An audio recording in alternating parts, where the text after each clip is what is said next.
आता याच्यामधलं आपल्याला चुकीचं पद ओळखायचे. हा, तर हे आपल्याला काय रे, एक इंग्रजी शब्दांची काय केलेले अक्षर मालिका आलेली आपल्याला, म्हणजे त्या अक्षर मालिकेवरून वेगळे पद ओळखायचे. त्याच्यामध्ये काय आहे रे, त्याच्यात डबल आहे, म्हणजेच काय झिगझॅग पद्धतीने एक पद सोडून दुसरं पद, पुन्हा एक पद सोडून पुन्हा एक पद सोडून, अशा पद्धतीची जी काय रे झिगझॅग पद्धतीची मालिका आहे. आणि पुन्हा दुसरे जे आहे ते काय रे झिगझॅग पद्धतीने दुसरं मालिका आहे, म्हणजे अशा याच्यामध्ये डबल मालिका दिलेली. आता पहिल्या याच्यात काय रे, बी नंतर एफ येतो, इथं बी नंतर एफ येतो, आणि एफ नंतर पुन्हा काय आहे रे, जे नंतर पुन्हा काय आहे एम, आणि एम नंतर पुन्हा काय रे आर. म्हणजे याच्यामध्ये काय होतंय रे, तीन पद सोडली पुढचं पद, तीन पद सोडली पुन्हा पुढचं पद, पुन्हा तीन पद सोडली आणि पुन्हा पुढचं पद येते.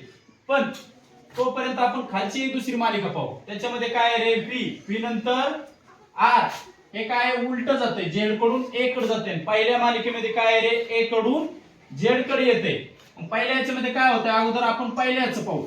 याच्यामध्ये काय होतंय रे, तीन पद सोडून एफ येते, म्हणजे इथं तीन पद सोडली, नंतर एफ नंतर जे ला काय होतंय, तीन पद सोडली जाते, ते पुन्हा इथे तीन पद सोडली. जे नंतर पुन्हा एम पर्यंत जाण्यासाठी काय करावं लागेल, तीन पद सोडावं लागतील, म्हणजे जे पुढचं पद येणार आहे त्याला. पण इथं दोनच सोडलेले, म्हणून एम काय आहे रे, हा चुकीचा येतोय. इथं काय यायला पाहिजे होता, एन यायला पाहिजे होता. काय यायला पाहिजे होता, एन. त्यावेळेस तीन पद सोडून पुन्हा आर आला असता. म्हणजे याच्यामध्ये काय रे, वेगळं पद कोणतं आहे, एम. ते काय आहे, पर्याय क्रमांक 4 मध्ये. पण आपण दुसरी पण एक मालिका आहे त्याच्यामध्ये दिलेली, ती काय आहे, व्ही नंतर काय येतो, आर.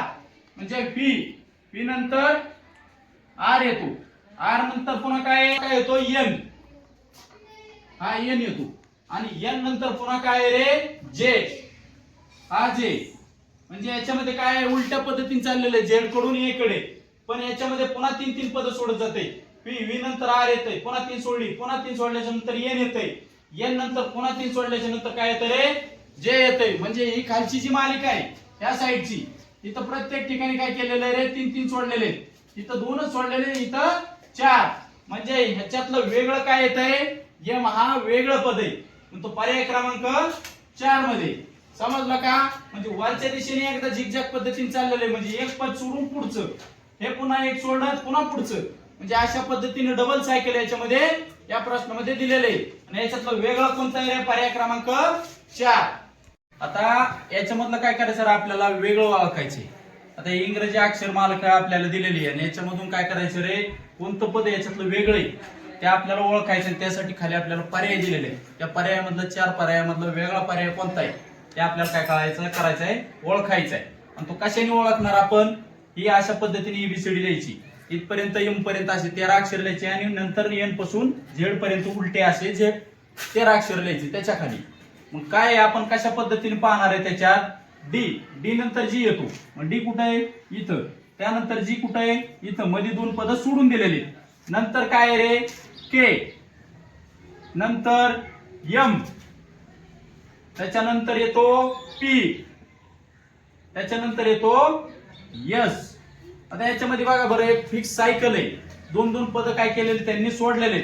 डी नंतर काय दोन पद सोडून जे आलेला आहे, इथं 3 पद सोडलेले आणि इथे एकच. म्हणजे याच्याऐवजी काय पाहिजे होतं रे, 2 पद सोडून इथं जे पाहिजे होता. पण हे काय केलं रे यांनी, एक घर पुढे सरकवलं, म्हणजे याच्यामध्ये के वेगळा आहे, म्हणजे याच्यातला के हे पद काय रे, चुकीचं आहे. जर जे असतात इथं परत 2 सोडून एम आला असता, एम नंतर पुन्हा 2 सोडून पी आलाय, पी नंतर 2 सोडून परत यस आला. अशा पद्धतीने ही सायकल काय राहिली असती, 2-2च्या गॅपनी पुढे पुढे सरकत राहिली असती. मग याच्यातलं वेगळं काय रे, के. हा के काय याच्यातला वेगळा आहे, तो पर्याय क्रमांक 3 मध्ये. मग आपला याच्यातला पर्याय कोणता वेगळा आहे रे, पर्याय क्रमांक 3.